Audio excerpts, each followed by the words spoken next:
She's a story activist working with story in service of positive systemic shift and for focusing collective intelligence on critical issues.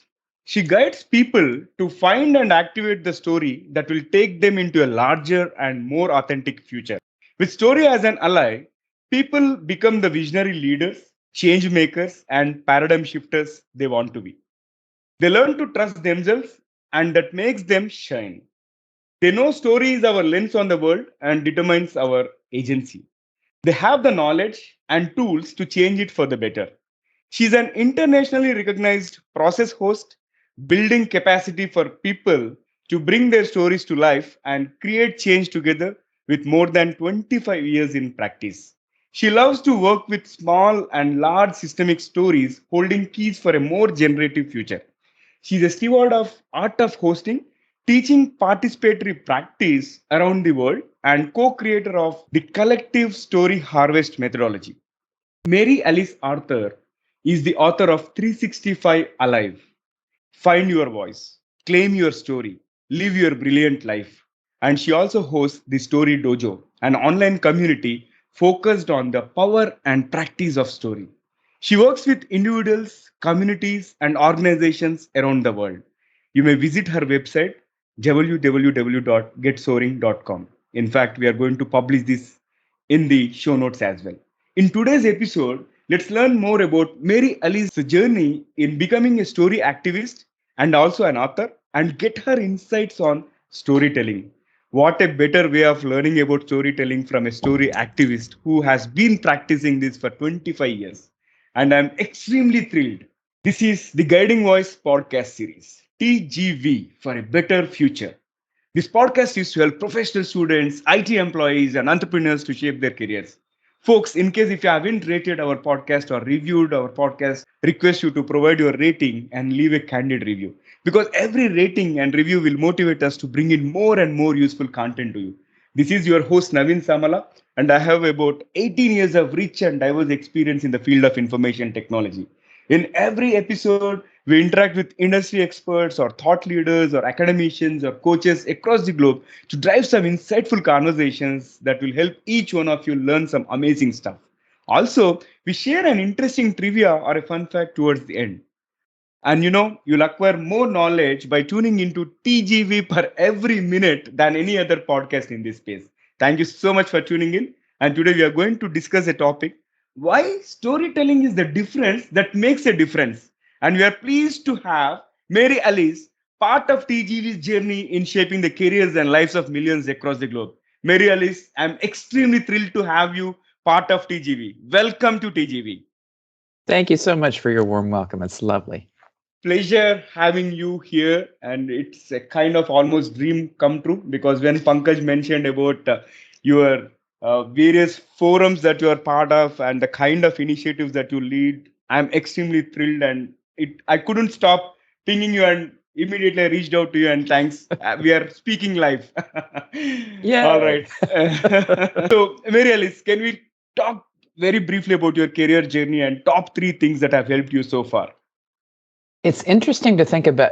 You can recognize a journey when you look back on it, not necessarily looking forward. And there's some people in the world who are very precise about what they want to do and who they want to be. And I was not one of those people. I went to a management school, but I wasn't the person who had the 10-year goals and was, I knew what I wanted to be in 15 years and all that kind of stuff. Life has happened to me. And so I think one of the top things that has actually helped me is being able to pay attention to serendipity.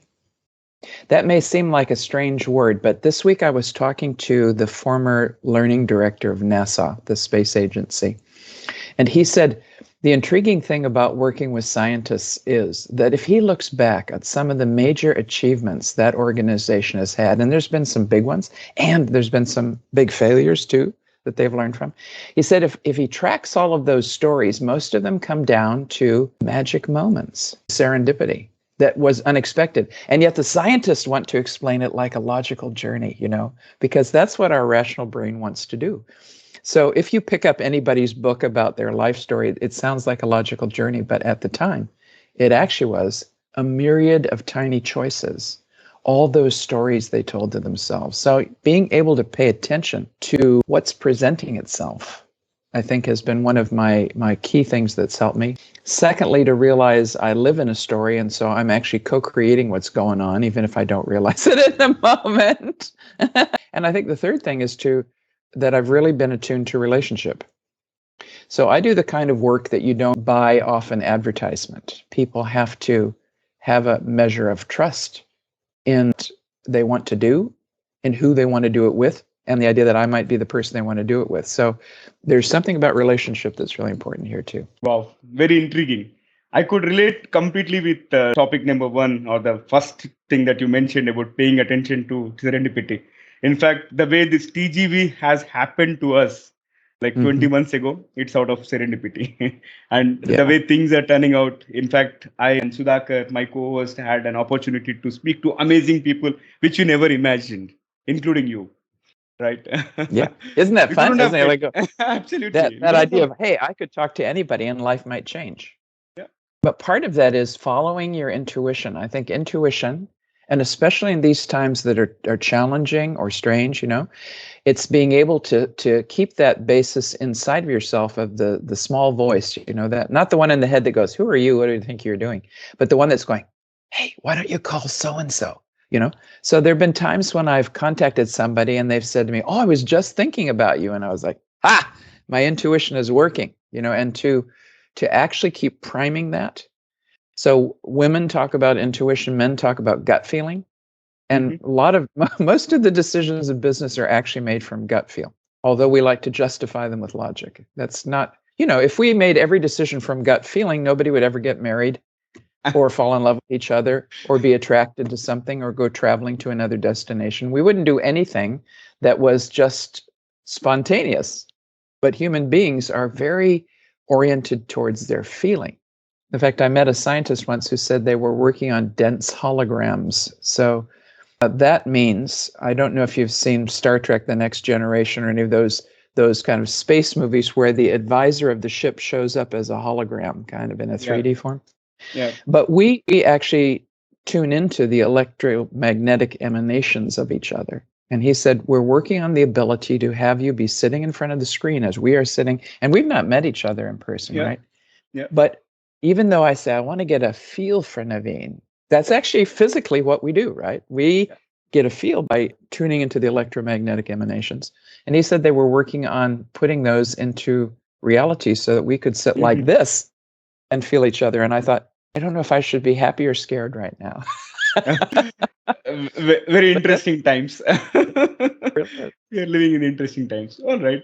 Yeah. Thanks for sharing those stories. And now let's talk about you being a story activist, right?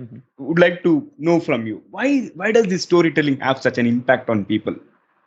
We are attuned to stories from the time we're in the womb. Actually, scientists would say that children, even in the fetal stage, are reacting to everything that happens around them. So we get attuned to stories. The kind of smallest stories are things like dropped your glass and the milk spilled or the water spilled, whatever, and your mother says, uh-oh. That's actually a story, right? Something happened. She's capturing that moment that something happened. So we get attuned to stories from a very, very young age. In fact, I have the oldest thing I have that belongs to my life is my baby book. When my mother had me, she actually spent a lot of time making notes, which was kind of fascinating. And she said, this child talks to herself and tells herself stories all the time. So it was pleasurable to read that about myself. I obviously started out at quite a young age deciding that stories were fantastic. So stories are the way that we capture the sense and meaning we make of the world. So I was in a forum yesterday, a town hall around storytelling, and people were saying to each other, the story isn't what happened to you. The story is the meaning you made out of what happened to you. So each of us has a lens on the world. It's like we're all wearing a different pair of sunglasses. That may sound strange, but if you think about being in a meeting where something happens, something happening is just a space-time event, right? It doesn't mean anything until you put meaning on it. But I don't know if you've been in a meeting like this where somebody goes, well, it's about time that she spoke up. and the other one like, who does she think she is? And both of these people have experienced the same event, but they're making different meaning out of it, and their stories about it are going to be different. So we are attuned to stories. It's how we hold our sense and meaning. It's how we make sense of the world. And it also means that it really frames who we think we can be and what we can think we can do in the world. And I've realized over time that when people are in conflict, it's because of one of two things. Either they think people are in the same story that they are, and they're not. Like we assume everyone sees everything the same way we do. Or we think people are in the same place in the story as we are, and they're not. So you only have to look at all these change processes that are going on in organizations, and there's always somebody who says, why are people so resistant? It's because they're not in the same place in the story as you are. That's it. It's not a difficult thing. It's a challenging thing. It's a simple thing. It's not an easy thing. But to realize that all of us use story to navigate our lives, and we're in different places of the navigation. We're in a different geography. And when you know what the geography of a story is, you know what to do. That's wonderful. Story is not what happened to you, but the meaning that you made out of what happened to you. And I resonate with you on the change management process. Like maybe we are not aligned because we are not thinking about the same place, right? Yeah. That's so profound. Thank you for such an amazing insight. Now let's move on. You like to say this: we live in a story, and that means we can change it. What do you mean by that, Mary Alice? Well, if we take on the fact that stories encapsulate our meaning and our sense of the world, then we could change what we decide is true. So, I mean, this is a kind of a radical statement, but take this on for a moment, that everything is a story. What we think about gender roles, what we think about race, which scientists have told us does not exist. All human beings are 98% the same. It's only the 2% that makes you look different from me, and my hair do different things than your hair. It's not, it's not a huge difference. On the inside, it makes more difference whether you have the same blood type to me as whether you can be really helpful, Like maybe I'm the person who's really your blood type match, and woo. So all of these things that we think about each other are simply stories. Our culture, our societies, what we think is right and wrong. And we can see in the world today, because all of these narratives are clashing, that we just have differences in our stories. So if we boil it down to the basic place, we're not very much different. We're all storytelling creatures. It's what we decide to do with our stories that makes a difference. So when people say to me this thing, it's just the way things are, that makes my eyebrows go up a bit, because I think that's the story you're telling yourself now, but what if you changed it? So here's an example of that. My mother had a challenging childhood. Her mother died when she was 5, and in a flu epidemic, interestingly enough, now that we're in this pandemic time. And shortly thereafter, her younger brother died. Her mother was pregnant, so actually three lives went out of the world at the same time. So my mother had a big sense of loss. And at one point in time, this was 1977, I think, her sister and her sister's husband, her only sister, died in a plane crash. He was piloting a small plane, fell out of the sky on a bright, sunshiny blue sky day. No reason, really. And so suddenly, and then her father died, there was nobody. So she had a kind of profound story of loss. And we were traveling in the car together to a national park. And she was once again telling this story of loss. And I thought to myself, wow, number one, I thought, I'm tired of hearing this. When you hear somebody's key story and you're going like, isn't there something that could change you? So I kind of looked at her and said, I can hear that you've experienced a lot of loss. Could you also take on that this loss has profoundly shaped the strength that you have? It's made you stronger. It's made you really interested in relationship and connecting with people. It's made you who you are today. And at first, I felt like I was sitting next to a thundercloud. I thought my mother, she was driving at the time, and I thought she was going to stop the car and make me get out. Because this little piece of story shift was quite different than this story she'd been carrying and polishing for a long time. This is what happened to me, and this is what it means. And I'm offering a different perspective of what it means. So we drove on in stony silence for some time. But I could tell she was processing it. And later in the day, I heard her say to somebody else, I think my past has made me stronger. So there we go. That's a tiny shift in a story that she's carrying, but a profound one, because we've shifted the meaning of what that story is about. So people who have faced challenges, abuse, loss, who are refugees. I said once about the refugees coming to Europe. Are we being overrun by people, or is this the most fantastic earth shift in human talent we've ever experienced? It depends on what story we decide to tell around this. It is a space-time event, but we could decide what it means. So we have the capability, like right now we're in a pandemic as we're recording this. And, one of the things I've been sad about is I've thought this is a fantastic antagonist in story form. We've had a lot of movies about how the world is attacked by aliens and suddenly we band together and, okay, well, we've been attacked by an alien. Where's the banding together? I've been asking myself, we could change the way we look at this story. What does it mean?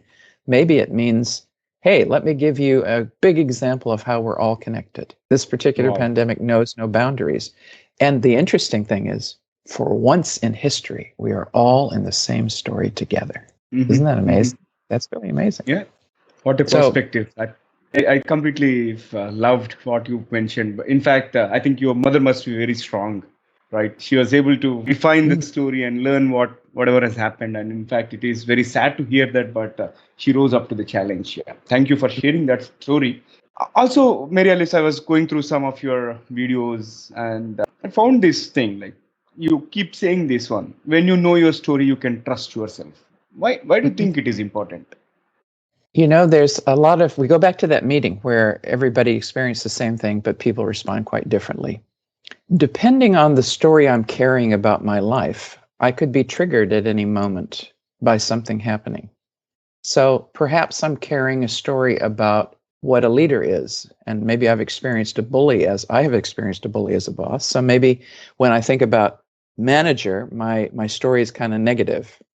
I don't know about you, but the worst thing I really don't like being asked is this question: Could I see you in my office, please?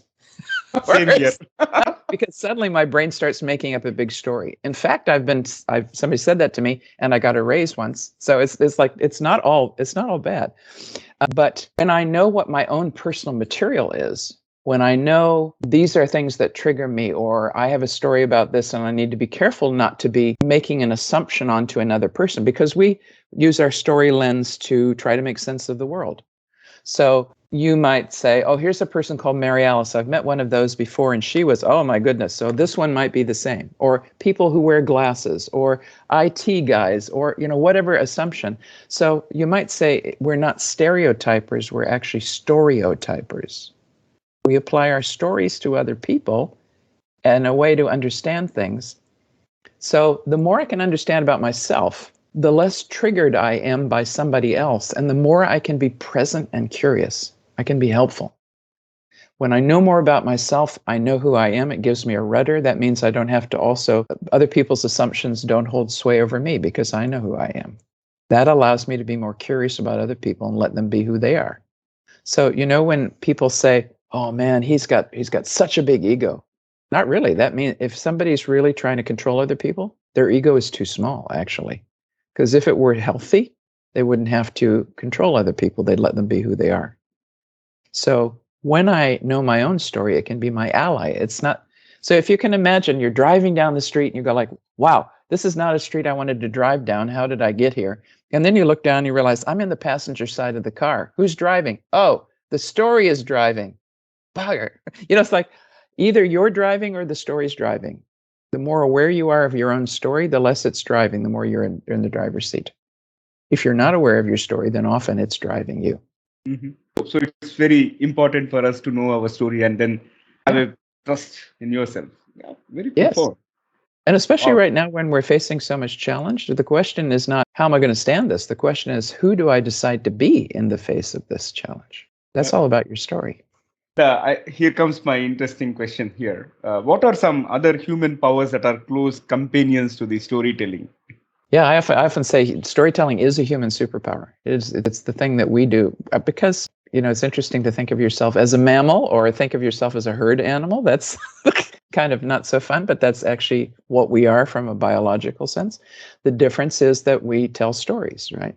So another animal might go, I see the tracks here. Now, where did that thing go because I want to eat it? We say, we see the tracks. Why did it go from there to there? What's the story? So it's a superpower, but closely aligned to storytelling is listening. Listening is an incredible human superpower. In fact, storytelling can't happen without listening. It's the companion. It's the other side of the coin, the yin yang, that kind of stuff. This is the storytelling and story listening. And right now in the world, we don't have as much listening going on as would be helpful for us as human beings. I think that's why people are shouting louder, because they feel like they're not being listened to. But what I've noticed going into organizations is that so many people are like flowers in the desert waiting for the rain. You could say listening is love in action. And I once did a small, very unscientific survey about what people wanted from leaders. And one of the things they wanted is their undivided attention. And not for a long time, just for a moment. Because for somebody to say, I see you, I value you, please be more of yourself, is what we are all waiting for.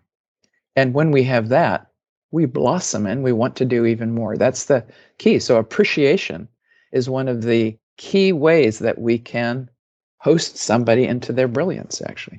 Because when you value something, you get more of it.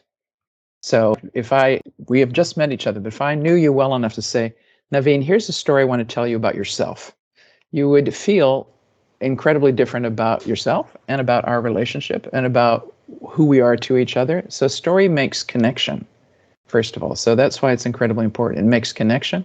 It helps to bridge and make understanding.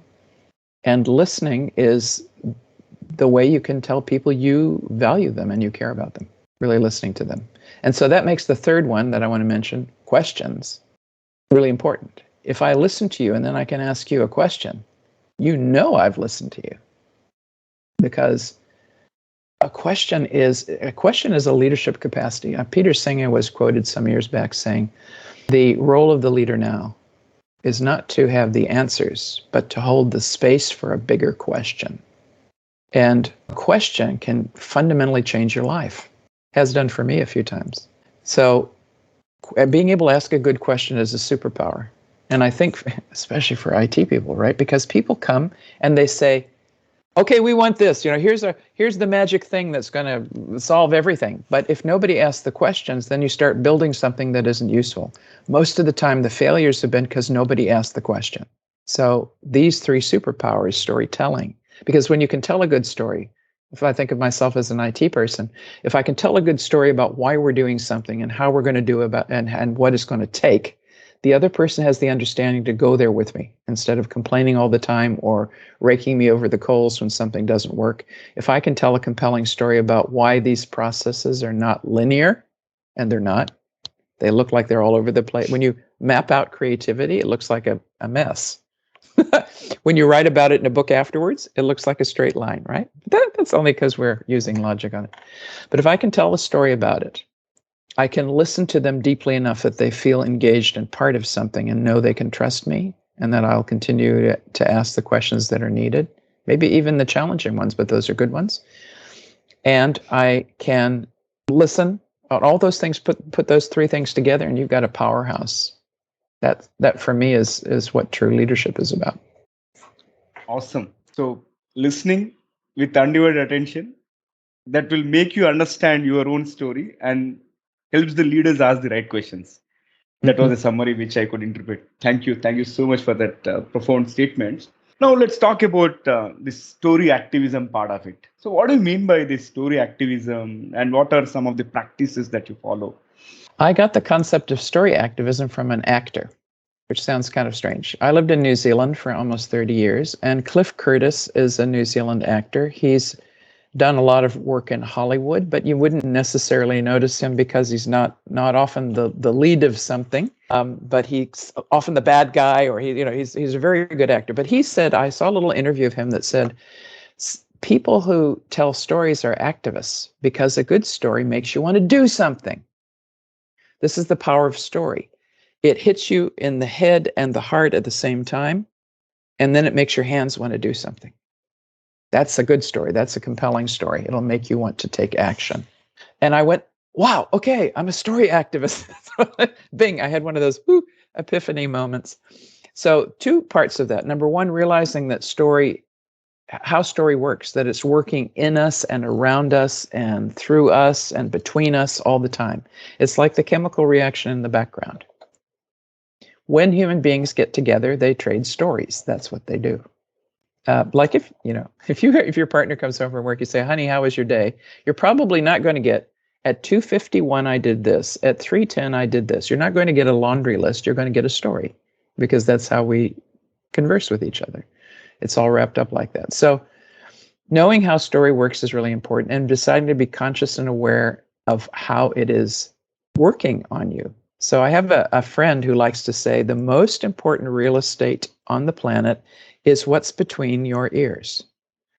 You can decide what you're going to let live rent-free in your head. So this is a moment in time in history, and especially the internet is a prime example of why discernment is really important.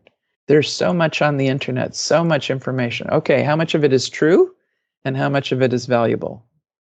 And right at the moment, we are deluged by information, but that doesn't make it wisdom.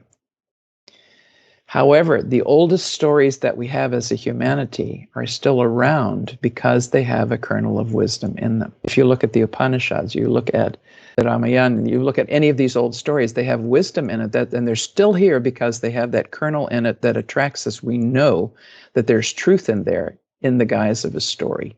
In fact, in our languages, we don't have any word that's not story. There's no word in the English language that is not story. Fiction, nonfiction, these are both stories, right? So it's interesting that this thing is so intrinsic to us. We're like the fish in water. We can't see it because we live in it. But a story activist is aware this is the water. So that old joke of the old fish swimming up to the new little fish going, how's the water, boys? And they're going, water, what's water? We need to be the older fish and go, okay, what's our story doing? And is it generative and helpful? So the activism part is about what stories do we choose to activate? When we pay attention to stories, when we share stories, we are activating them. It's like throwing a bunch of seeds out there. We need to choose what seeds we're going to spread around. And for me, it's about positive storytelling. It's about what stories can help us to live well together on this beautiful earth as a humanity. So not the divisive stories, not the ones about who we're not being or who's so awful. So often people try to share their own pain by blaming somebody else. So how do I grow the resilience and the strength to own my own pain? This is about knowing my own story, so that I don't try to share it with somebody else. I'm meeting them as who they are and accepting them as who they are and helping them with their own story to turn it to a generative.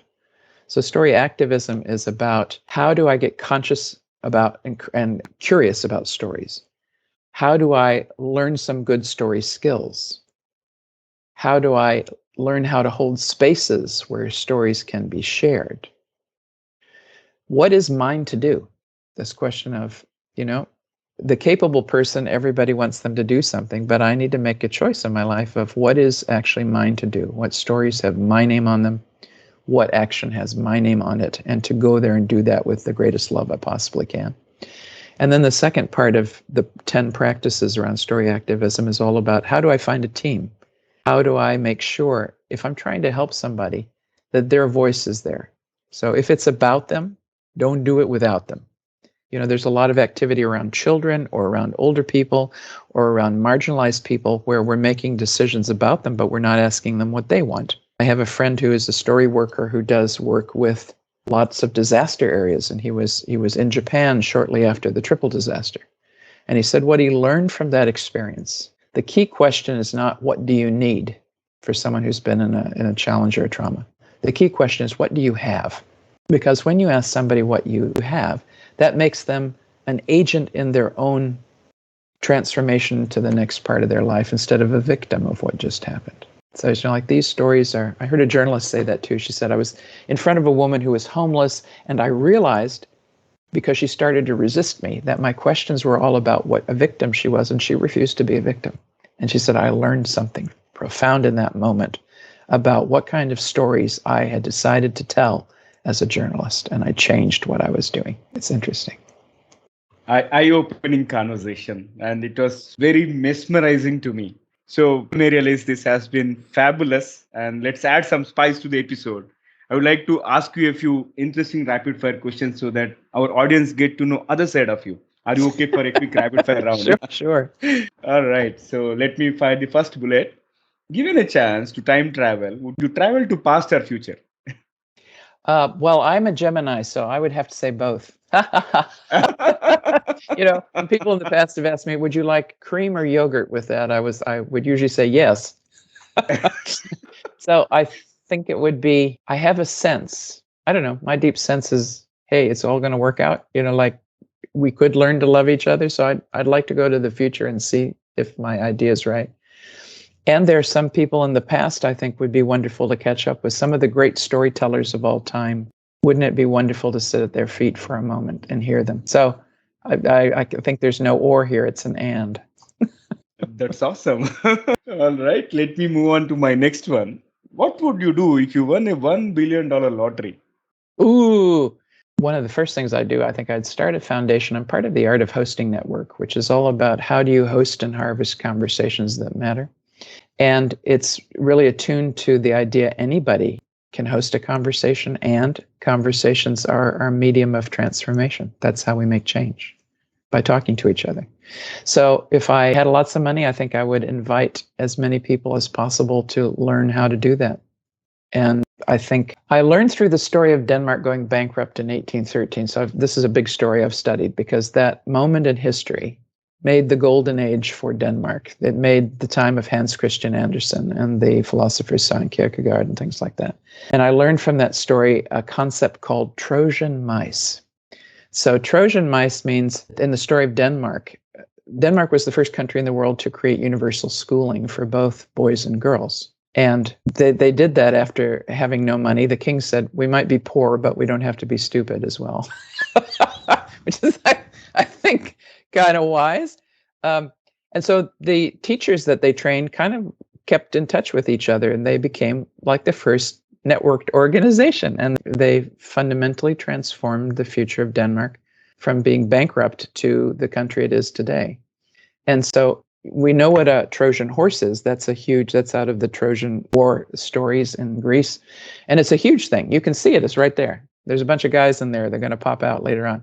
But a Trojan mouse is kind of like, if I can imagine my mouse here from my computer, you don't notice it. It's kind of in the room with you, but it can help you make big change if it stays connected to something else. And so people are like that too. We can make a lot of change without people noticing that change is happening if we stay together and we support each other and we uplift each other. So I would spend my money doing that. You are on a noble mission, and I'm sure you get more power to have those kind of conversations. And I really wish you win this $1 million lottery. Me too. Or maybe there's an IT billionaire listening who wants to help us. This could be really nice. We see you out there. That's interesting. All right, moving on to my next one. So, Mary Alice, what would be one random skill that you would like to learn?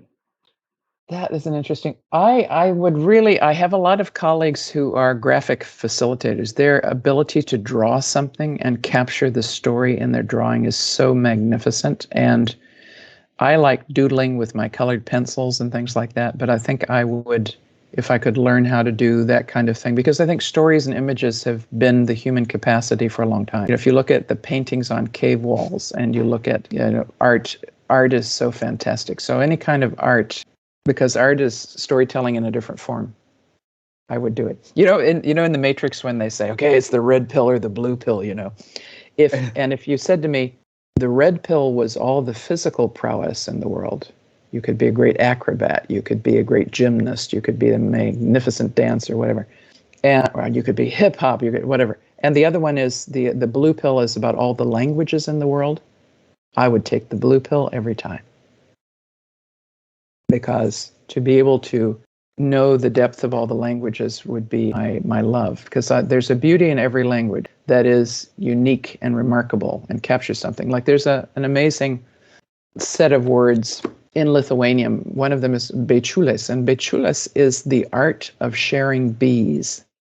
An interesting cultural thing, sharing the sweetness of life. I think it's beautiful. And there's no word in the English language that does that. Although English has gone around the world and tried to gobble up every other language. But no, that's why we need all the diversity, because there's something special in it. There are more than 30 words for snow in the Inuit languages. There's that many words for the individual in Japanese.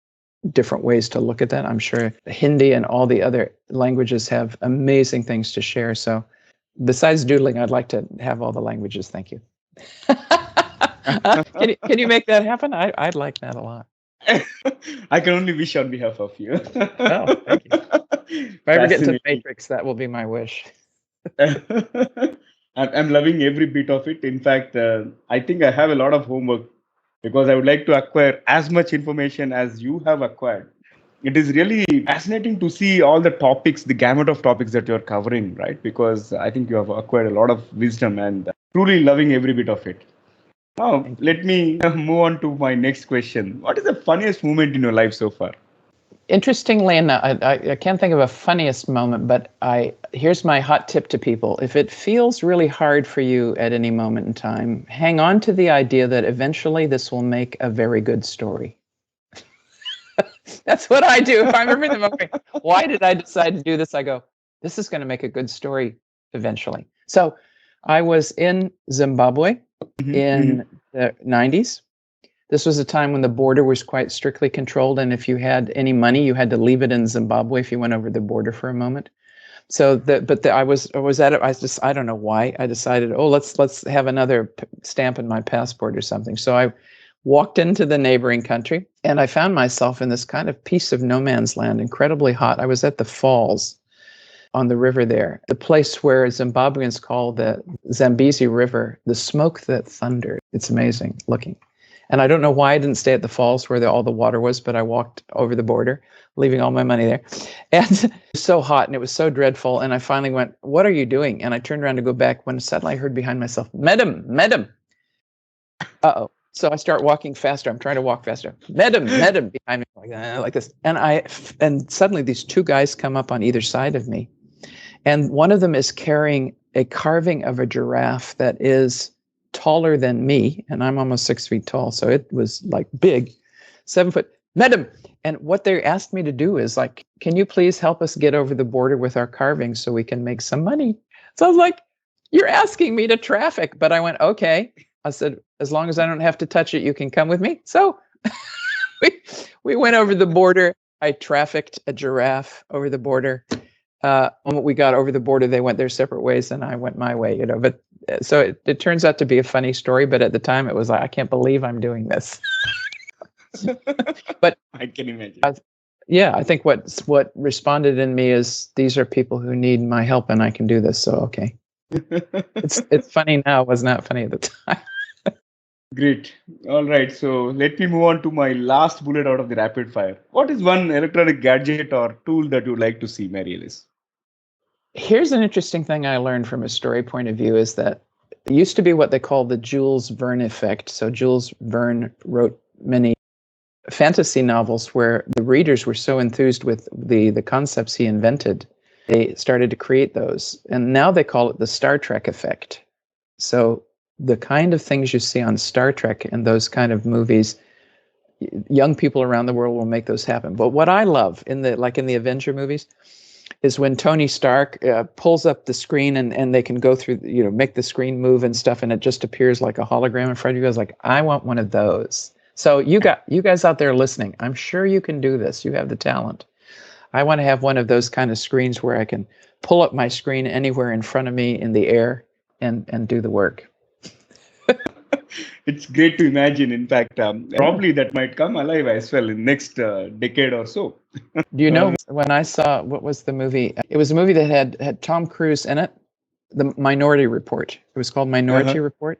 This was about a set in 2051 where psychics would know when you were about to commit a crime and they would arrest you before you committed it. And he wore a pair of gloves that just covered his first the thumb and the first finger, and he swiped these pictures that were coming out of the minds of the psychics. And I remember coming out of that movie, and I looked at my phone and I looked at my iPod, and I went, someday these two things are going to go together, and we'll be able to pay the taxi with it. And that's exactly what's happened. Yeah. So it's interesting to go, people are creating that stuff out there, and eventually it will become real. Real. Many of the science fiction movies and the fantasy movies that we have watched, right? Some of them are already alive, right? In terms of the technology coming to reality and all. I So wish. what I hope for is that instead of, the problem is that they make these post-apocalyptic movies look very sexy. Like The Matrix looks very sexy, but I wouldn't want to live there. So I want to have these kind of fun things, but I want us to live well together. So I'm more for the happy end for me. All right, that was a superb rapid fire round. With that, let me flip back to the mainstream and ask you one final question for this session. So, Mary Alice, what would be one piece of advice that you'd like to give to those aspiring to make big in their careers? Find what you are truly good at, where the intersection of your love and your skill meets the needs of the world. So what are you truly good at? What do you love to do? And then focus on serve people. When those things come together, you are an irresistibly magnetic force. And Rumi said, I like how he said this. Be yourself. Everyone else is taken.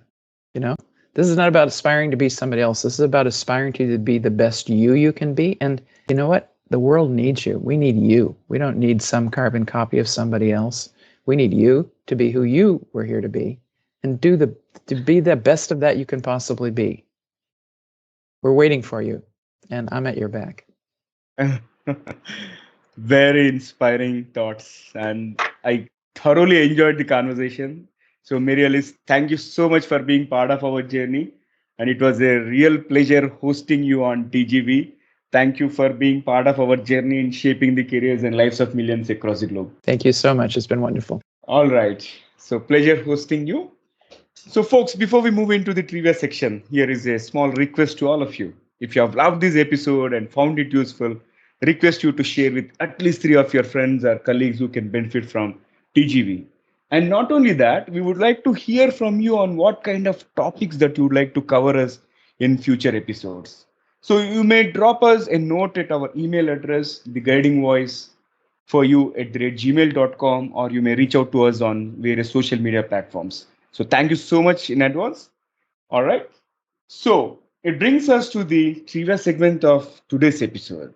And today's trivia is about storytelling. Albert Einstein was a big fan of fairy tales. And he once said, if you want your children to be intelligent, read them fairy tales. And if you want them to be more intelligent, read them more fairy tales. And Einstein was all about imagination. So I leave up to your imagination in terms of what kind of stories might have inspired him to create so many inventions that are helping each one of us today. And also, I'd like to hear from each one of you on what's your take on storytelling. How storytelling has helped you in your career or businesses, and please do share with us if you're watching this on YouTube in the form of YouTube comments, or reach out to us social media. We'll be happy to respond to those comments in the future episodes. That's all for today. Thank you so much for tuning in. There is more in store, folks. Stay tuned. Until next time, bye bye. See you all in the next episode with another wonderful guest and cover another interesting topic.